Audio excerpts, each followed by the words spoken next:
Hechos, por favor. Hechos, por favor. Vamos a ir al capítulo 1 del libro de los Hechos y podamos nosotros hacer una lectura y después vamos a orar a nuestro Dios para que Él sea dando a nuestra vida dirección con su Santo Espíritu. Vamos a leer, hermanos, en Hechos capítulo 1. Vamos a leer del versículo 6 al versículo 11, por favor. Alguien sigue con su vista, por favor, hermano. ¿Ya estamos ahí? ¿Ya tiene su Biblia en Hechos 1, hermanos? Amén. Dice la palabra del Señor así. Entonces los que se habían reunido le preguntaron diciendo: Señor, ¿restaurarás el reino a Israel en este tiempo? Y les dijo: no os toca a vosotros saber los tiempos o las sazones que el Padre puso en su sola potestad, pero recibiréis poder cuando haya venido sobre vosotros el Espíritu Santo, y me seréis testigos en Jerusalén, en toda Judea, en Samaria y hasta lo último de la tierra. Y habiendo dicho estas cosas, viéndolo ellos, fue alzado y le recibió una nube que le ocultó de sus ojos. Y estando ellos con los ojos puestos en el cielo, entre tanto que él se iba, y aquí se pusieron junto a ellos dos varones con vestiduras blancas, los cuales también les dijeron: varones galileos, ¿por qué estáis mirando al cielo? Este mismo Jesús que ha sido tomado de vosotros al cielo, así vendrá como le habéis visto ir al cielo. Amén. Oremos al Señor.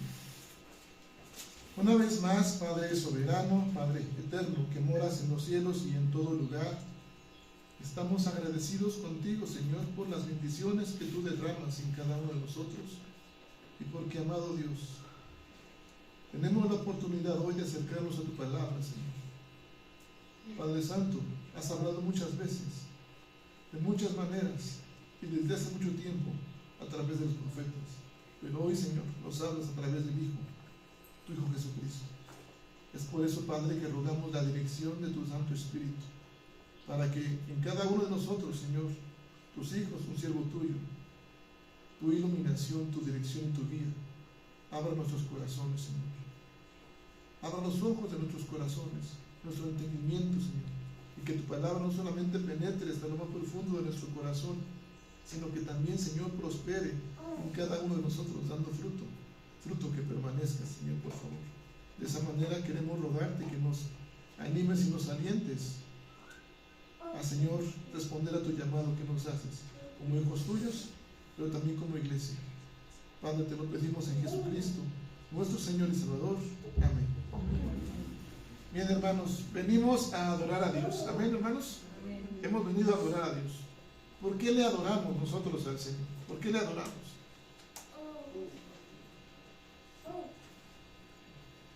No me espante, por favor. Se me ha dado un infarto. Siempre que pregunto, Dios, no me espante. Porque es nuestro Padre, el Señor. ¿Por qué nuestro Padre? ¿Por qué más le adoramos, hermanos? Nuestro Rey. Y podemos decir simplemente porque Él es ¿qué? Él es Dios y merece toda honra y toda gloria. Amén. Y desea, digamos, Él no pide ni que le adoremos. Sin embargo, nuestro deber es que adorarle a nuestro Dios. ¿Sí? Porque reconocemos que nada somos sin ¿quién? Sin Él. Ahora, hermanos, se habla de una celebración cada domingo. Cada domingo celebramos algo. Y no es el cumpleaños de mi hermano Javier, ni mi hermana Alejandra, no es eso. ¿Qué celebramos cada domingo, hermanos? ¿La qué, hermano? La resurrección. ¿Sí? La resurrección de quién? De nuestro Señor Jesucristo. Y fíjese bien, este libro de los Hechos es un registro precisamente, mis amados hermanos, de todos los hechos, las obras de Jesucristo. Y Lucas registra en su Evangelio todas las obras, las enseñanzas que nuestro Señor Jesucristo, además de Lucas, Juan, Mateo, Marcos, también registran, hacen un resumen apropiado de toda la enseñanza, de toda la obra de Jesucristo. Y este libro, hermanos, continúa el relato de esa obra del ministerio de Jesucristo, de esas obras que nuestro Dios hizo. Y va a dejar en claro algo muy importante, mis amados hermanos y hermanas. Dejar en claro que tanto los judíos, hermanos, aquellas personas que estaban de alguna manera mostrando oposición hacia nuestro Señor Jesucristo, lo reconocían solamente como un profeta. Quizás algunos como menos un profeta, como que alguien venía de una manera autoritativa o política a quitar ¿qué? Su imperio. Eso consideraban algunos judíos. Y de hecho hoy día hay judíos que no son mesiánicos y que dicen el Cristo, el Mesías, todavía no viene. Hay muchos que están en ese sentido. Sin embargo, este libro, lo que hace Lucas aquí a relatar esta parte, hermanos, es que deja en claro que Jesús fue mucho más que un profeta. Es nuestro Salvador. Fue mucho más que un profeta en obra y en palabra. Es nuestro ¿qué? Salvador, es el Mesías, es el ungido. Quiero que me acompañe ahora al versículo 6 y analicemos un poquito el texto. Dice, entonces los que se habían reunido le preguntaron diciendo, Señor, ¿restaurarás el reino a Israel en este tiempo? Este texto, hermano, nos recuerda una palabra dicha por Jesús cuando estaba en su ministerio. Vaya conmigo a Mateo, por favor, 19, versículo 28, y recordemos esa palabra de Jesús que decía a los discípulos también, ¿sí? Mateo 19, 28, por favor, o anótelo ahí en sus anotaciones y vea lo que el Señor Jesús ya había dicho antes. La palabra del Señor dice así: de cierto os digo que en la regeneración, cuando el Hijo del Hombre se siente en el trono de su gloria, vosotros que me habéis seguido, también se sentaréis sobre 12 tronos para juzgar a las 12 tribus de quién? De Israel. Esta pregunta, hermanos, ¿restaurarás en este tiempo el reino de Israel? Había acontecido ya algo muy importante en todos los evangelios que se narran, hermanos. ¿Qué es lo que vemos en los evangelios que se narran? ¿Qué narra Juan? ¿Qué narra Mateo, Lucas, Marcos? ¿Qué es lo que narra en todos los evangelios? ¿La vida qué? De Jesús. Su vida, su ministerio, su sufrimiento y qué? Y la muerte de Jesucristo. ¿Sí? Es decir, hermanos, iba a pasar algo muy importante. Por todo lo que había acontecido ya entonces, los discípulos pensaron que nuestro Señor Jesucristo podía derrocar a los romanos en ese tiempo, por todo lo que había ya acontecido, ¿sí? Y restaurar el reino de manera física sobre la tierra. Eso es lo que pensaban ya los discípulos. Sin embargo, hermanos, conocemos que después de la muerte, ¿qué es lo que viene? De nuestro Señor Jesucristo, después de su muerte, ¿qué viene? Su resurrección, ¿sí? Y la resurrección, cuando Él resucita a nuestro Señor Jesucristo, Él comunica a sus apóstoles tres cosas. Primeramente, hermanos, la realidad de su resurrección. Después comunica a los apóstoles la verdad de su llamado como ese Mesías, ¿sí? Ahora, también comunica una bendición que vendría después, que es que en la bendición del Espíritu Santo. Fíjese, hermano y hermana, que la iglesia presbiteriana, tristemente voy a atreverme a decir esto, hermanos, porque hablamos muy poco de una persona. Es de hecho muy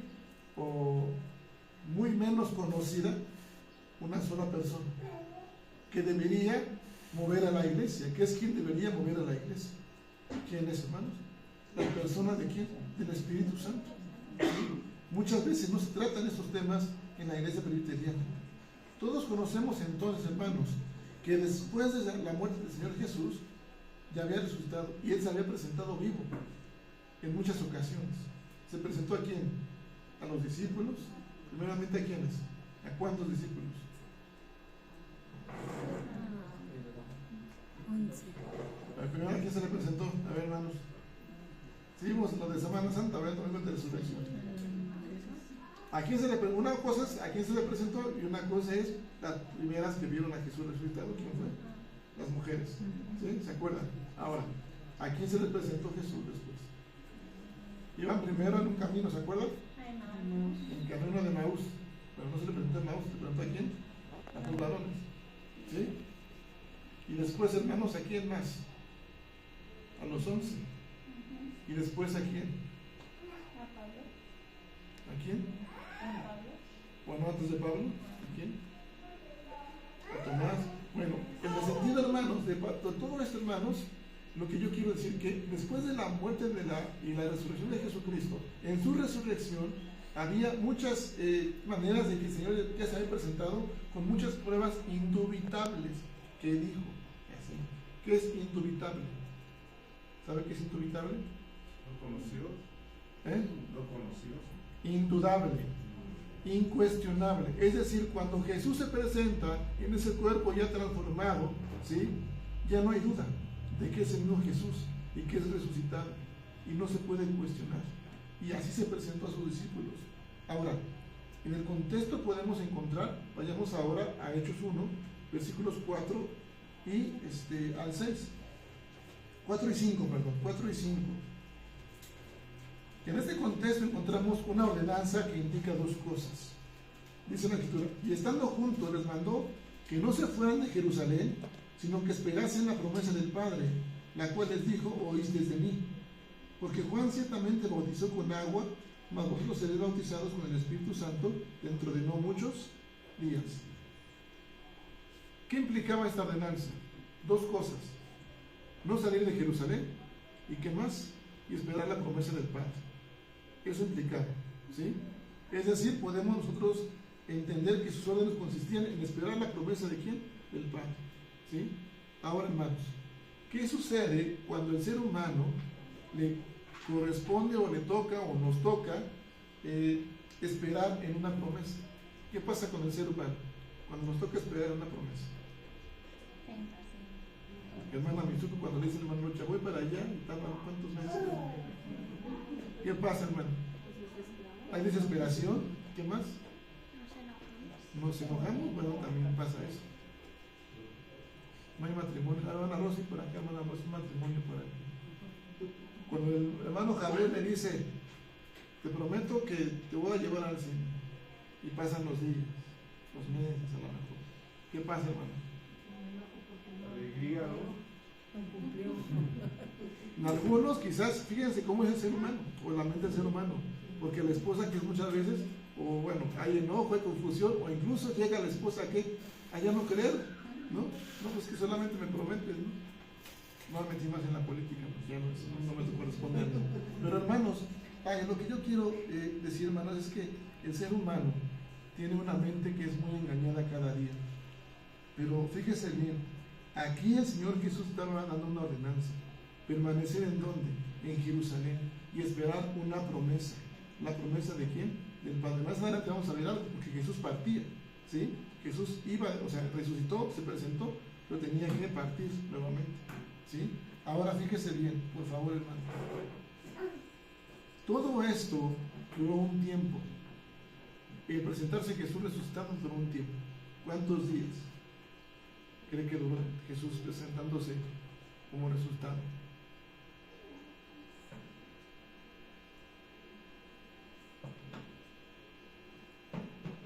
¿No, hermanos?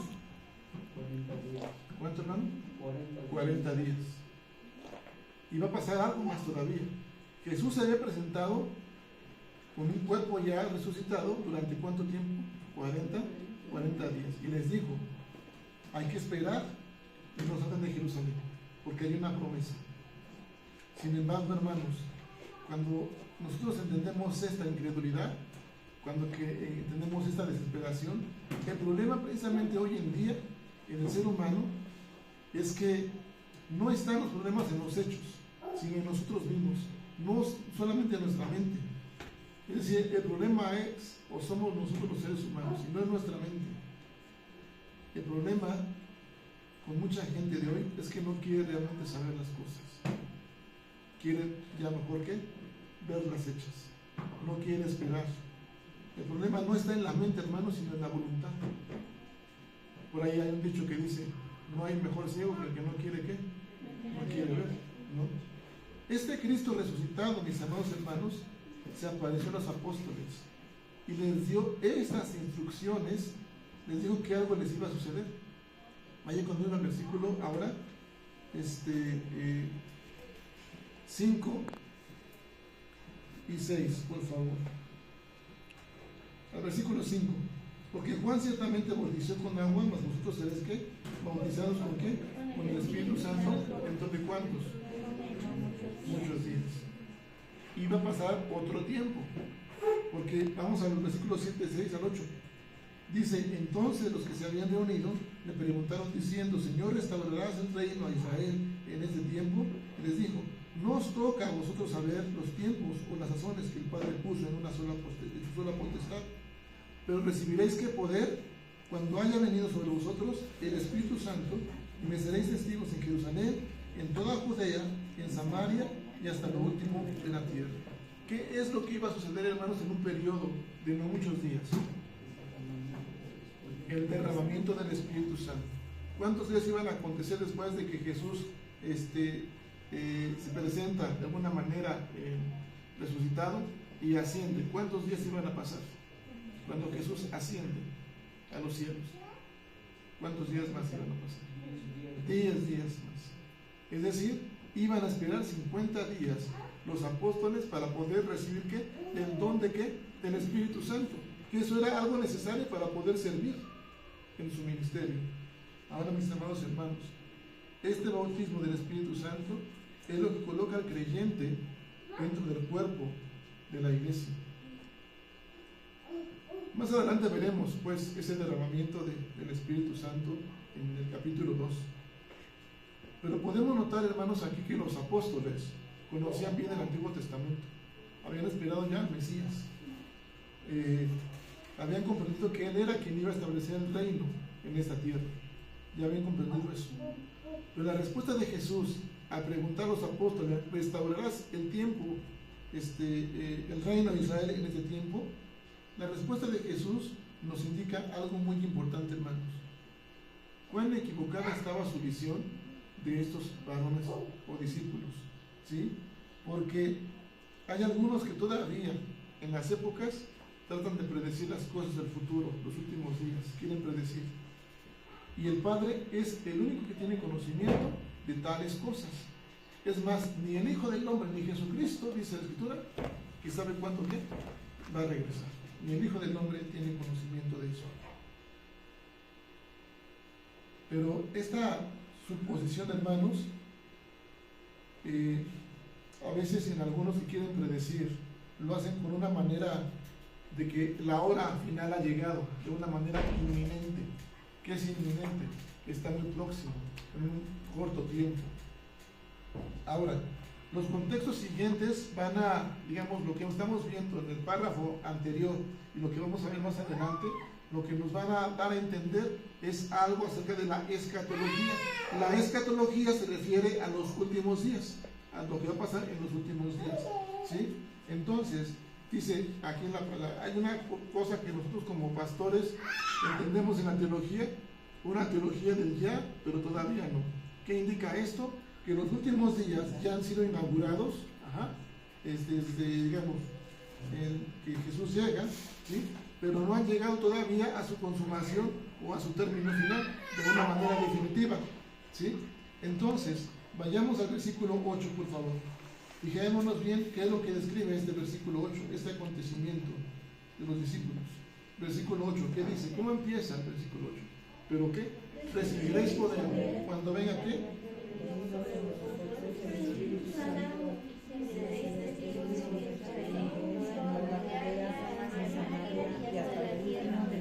Es decir, lo que describe este texto es que los apóstoles iban a ser investidos de un poder de lo alto. ¿El poder de quién? Del Espíritu Santo.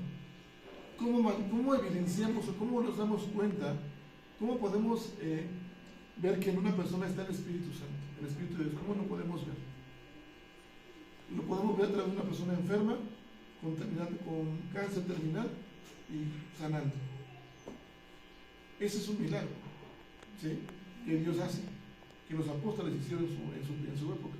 Pero esta investidura del poder de lo alto, este derramamiento, este poder del Espíritu Santo, se iba a evidenciar no solamente en los milagros, mis amados hermanos, no solamente en eso se iba a evidenciar, sino también se iba a evidenciar a través de un denuedo en aquel que iba a hablar y a proclamar el Evangelio. Es decir, antes de ir a compartir el Evangelio, tenían los apóstoles que ser investidos de ese poder de lo alto, ser llenos del Espíritu Santo. Y era necesario que fueran llenos del Espíritu Santo para poder para poder servir. ¿Sí, hermanos? Ahora, no he compartido el tema que quiero compartirles o que estoy compartiendo en este tiempo, pero el tema es partida o presencia permanente. Jesús había subido a los cielos, había estado ya antes con los discípulos, había estado en la tierra, había estado ejerciendo su ministerio, pero Jesús había anunciado algo, muchas veces. ¿Qué anunciaba Jesús? Además del Evangelio, ¿qué anunciaba Jesús? Su muerte. ¿Qué más anunciaba Jesús? Bueno, la resurrección. Antes de eso, Jesús, ¿qué anunciaba? Por ejemplo, en Juan 14 hay algo importante. No solamente que anunciaba que Él es el camino. ¿Qué anunciaba? Dice, a donde yo voy, ¿qué? No van a poder ir. ¿Y qué le dicen a algunos? Muéstranos pues a dónde vas y te seguiremos. ¿No? Y dijo, me voy aquí a preparar un lugar. ¿Qué pasa con nosotros, hermanos, cuando alguien parte de nuestra vida? Hay tristeza, hay dolor.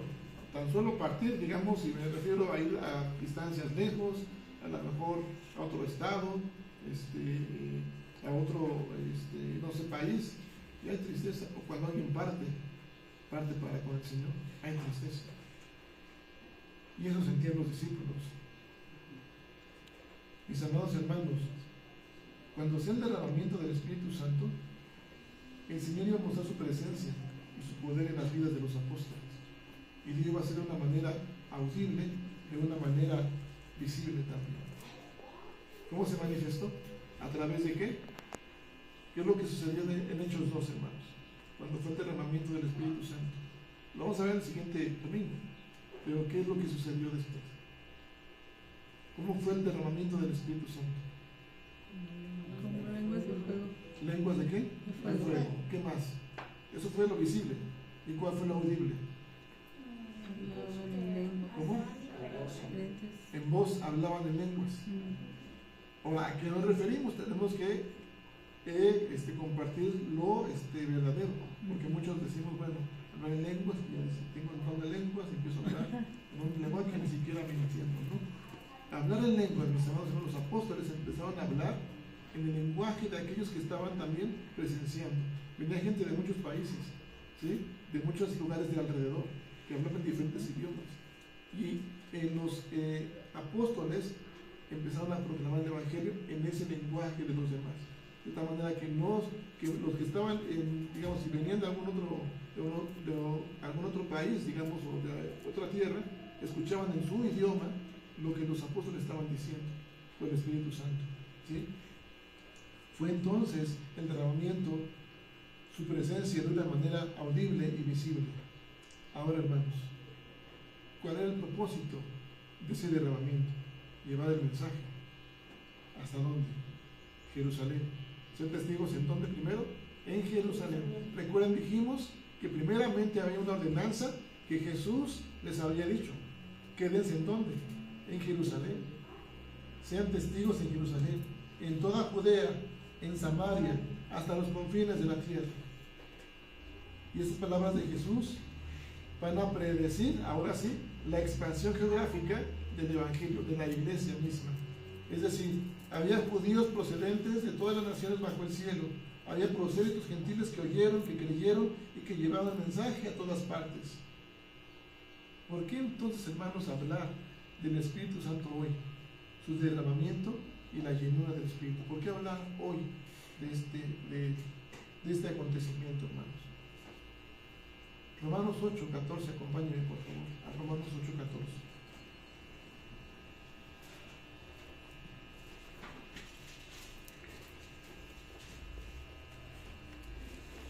¿Qué dice Romanos 8:14? Y voy preguntando, hermanos, ¿usted es hijo de Dios o hija de Dios?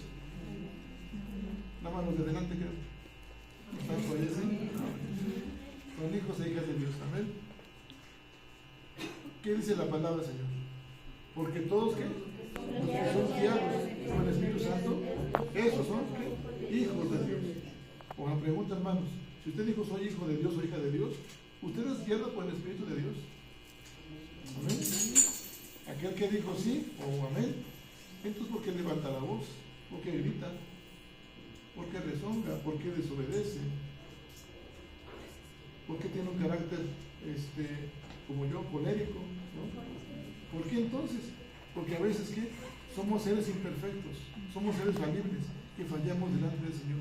Pero por eso nosotros hoy tenemos la oportunidad para acercarnos al Señor y decirle, Señor, lléname de qué?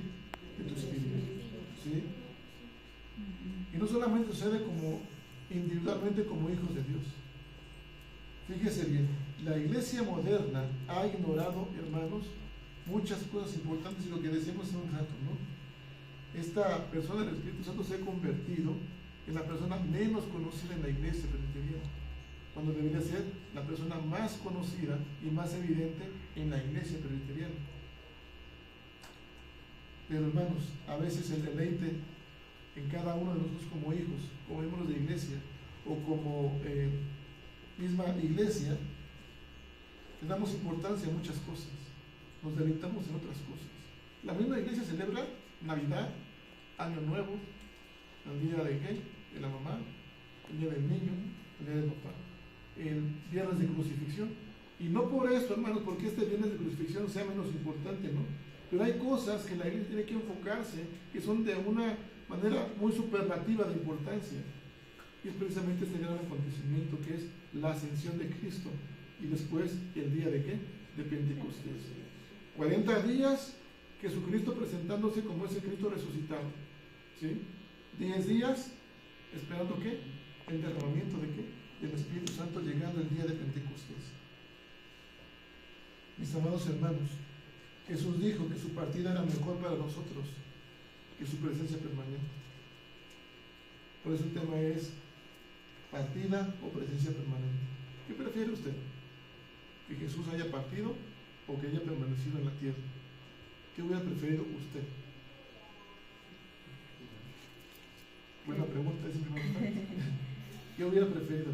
Que haya permanecido. ¿Que haya permanecido qué? ¿Presente en la tierra? ¿Sí? ¿Sabemos lo que implica eso? ¿Qué implica el que yo quisiera que Jesucristo haya permanecido? ¿Verdad? No hubiese venido al Espíritu Santo. Ni hubiese venido al Espíritu Santo, ni sería yo redimido. ¿Sí?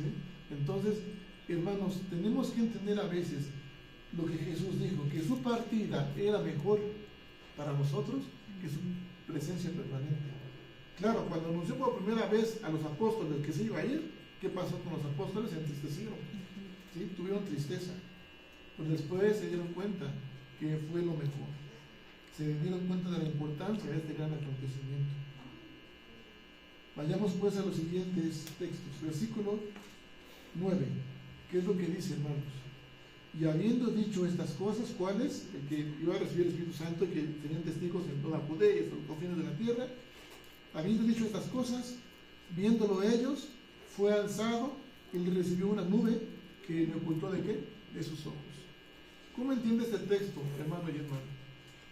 ¿Cómo entiende que el Señor Jesús subió, lo recibió una nube y lo ocultó de los ojos de los apóstoles? ¿Cómo lo entiende?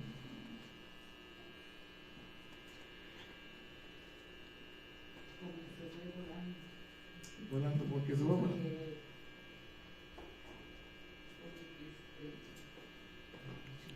Como que desapareció, Una nube lo ocultó. Fíjense bien, voy a decir esto. Y habiendo dicho estas cosas, viéndolo ellos, fue alzado y le recibió una nube que le ocultó de sus ojos. ¿Qué es lo que puede hacer que nuestros ojos ya no puedan ver? ¿Qué es lo que? Bueno, vuelvo a preguntar. ¿Cómo? Una luz brillante es lo que puede hacer que mis ojos ya no puedan ver. ¿Qué le pasó a quién? A Pablo, ¿a quién más? A Moisés. ¿Qué es lo que le pasó? ¿Vieron qué? Solamente un resplandor. Esto probablemente, el decir de una nube le ocultó de sus ojos, probablemente se refiere a una palabra, ¿verdad? Que quiere decir Shekinah. Shekinah quiere decir la gloria de Dios. Es decir, una nube hace que resplandezca, o sea, una nube que no era una nube ordinaria, digamos como las que vemos aquí, ¿no? Sino que esa nube era una nube resplandeciente, y esa es la Shekinah, el resplandor de Dios, ¿sí? Ocultándole los ojos o quitando la visión a los apóstoles, ¿sí? Era la nube de la gloria de Dios. Es una nube que va a superar el resplandor de cualquier otra nube del rayo del sol, de esa manera. De manera que, hermanos, esa era una manifestación visible de la gloria radiante de nuestro Dios en Jesús. Por eso la manera en que Jesús parte, hermanos, no es una manera ordinaria, como cuando alguien se va, ¿no? A otro país, otro estado, ¿no? No es cuando alguien va a la presencia del Señor, no es una manera ordinaria, en absoluto, sino más bien fue un momento, hermanos, de extraordinaria o extraordinario esplendor, algo que no podemos nosotros ya más ver más allá, ¿sí? ¿Qué significa ascender? Es subir o elevarse, ¿sí? Hubo dos personas que también ascendieron a los cielos. ¿Quiénes fueron? A ver, hermanos. Elías y Enoc. Ajá. Enoc fue llevado directamente al cielo. ¿Y Elías cómo fue? En un carro de fuego, ¿sí? Ahora, hermanos, cuando ese término se usa respecto a Jesucristo, no se usa en el mismo sentido, sino que más bien es un sentido más rico, más profundo, más significativo y más específico. Va más allá del caso de Enoc y del caso de Elías, va mucho más allá de eso. La ascensión de Jesús, hermanos, se refiere a una partida, a un lugar especial y para un propósito especial, ¿sí? La partida de Jesús sucede para un lugar especial y para un propósito especial. Él va al Padre, va a la diestra del Padre, se eleva hasta la sede de autoridad, y Jesús va al cielo no solamente para su coronación, sino para que sea confirmado como el Rey de Reyes.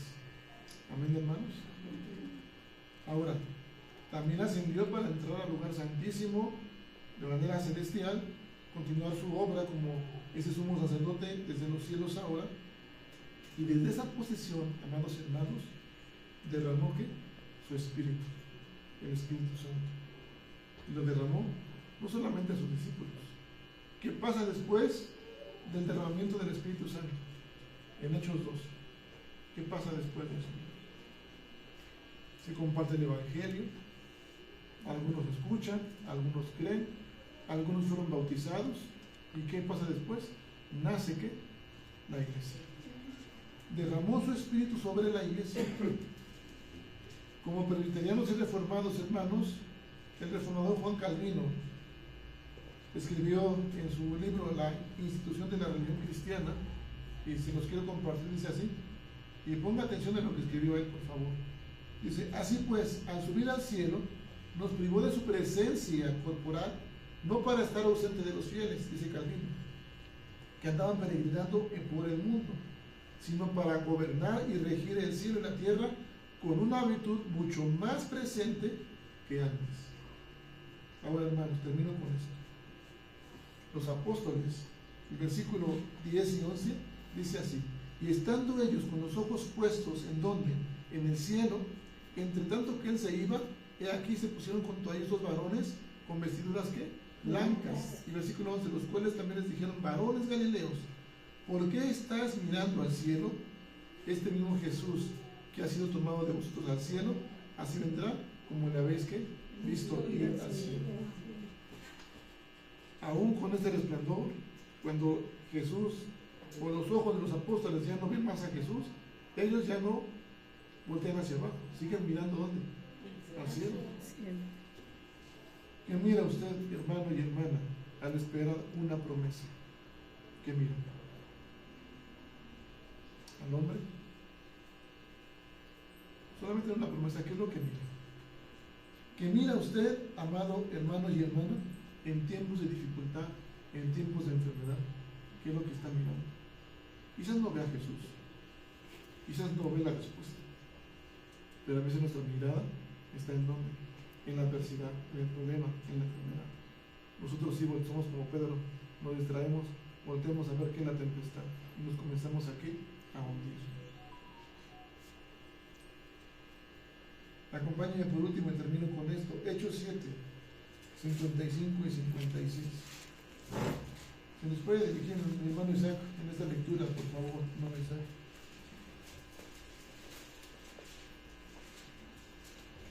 Perdón, pastor, Hechos 7, ¿bien? Hechos 7, 55 y 56, por favor. Sí, pastor.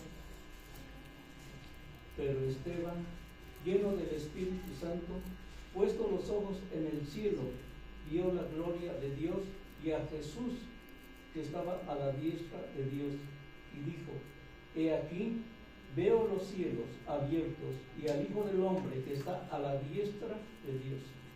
Amén. Esteban, ¿cómo estuvo? ¿Lleno de qué? El Espíritu Santo. Te voy a decir algo importante, ¿verdad? Dice que él fijó los ojos ¿en dónde? En el cielo. Vio la gloria de Dios y vio a Jesús de pie a la diestra de Dios y dijo: he aquí, veo los cielos abiertos y al Hijo del Hombre de pie a la diestra de Dios. ¿Por qué habrá dicho esto Esteban, hermanos? ¿Qué estaba pasando Esteban? ¿Estaba en un qué? Martirio. Usted y yo muchas veces no nos encontramos en eso, ¿no? Y aún así no queremos ser llenos del Espíritu Santo. Queremos ver a Jesús presente, queremos ver los hechos que hacemos hace un rato, ¿no? No queremos saber nada más, queremos ya ver las cosas ya hechas y ya todo, la respuesta ya clara y específica. Pero no, nuestro problema no está en los hechos mismos, está en el ser humano, y no está en la mente, hermano, sino en la voluntad de querer abrir los ojos y mirar al cielo y contemplar al Señor. Amén, hermanos. Y disponer nuestro corazón para ser llenos del Espíritu Santo. De esa manera veremos presente todos los días a nuestro Dios, aunque esté ausente, lo veremos presente. Amén, hermanos. Por eso hoy, presencia, partida o presencia permanente. Qué bueno que Jesús partió, porque somos redimidos, porque nos dejó ¿qué? El Espíritu Santo. Desde la creación nos ha dado, pero ahora nos da el don del Espíritu Santo para ejercerlo y así poder servir a nuestro Dios con un corazón dispuesto y lleno del Espíritu de Dios. Amén, hermanos. Vamos a ponernos de pie, vamos a orar. En este caso quiero pedir a mi hermano Isaac que pueda hacer esta oración por la confirmación de este mensaje y pueda pasar por favor a mi hermano Isaac.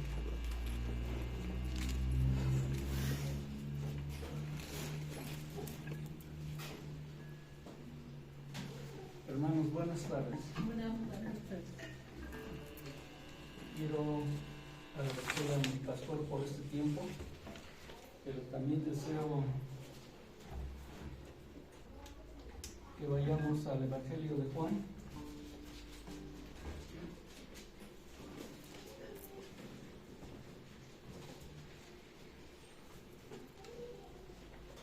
En su capítulo 3, versículo 13,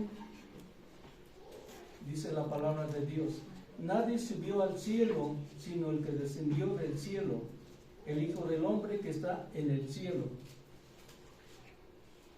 Es tal vez un tema de predicación muy grande, porque no es el cielo que vemos, sino que es el tercer cielo. Se dice que lo que vemos es el primer cielo, después sigue el segundo cielo, y el tercer cielo es donde está nuestro Señor. Es el cielo donde está el trono de la gracia, y pues nuestro Señor Jesucristo está en el cielo. Pero ahora sí que junto a la potestad, junto a Dios Padre, para interceder por nosotros, porque es uno de sus ministerios, es el de sacerdote, para interceder por nosotros. Vamos a orar. Bendito Dios, bendito Padre Celestial,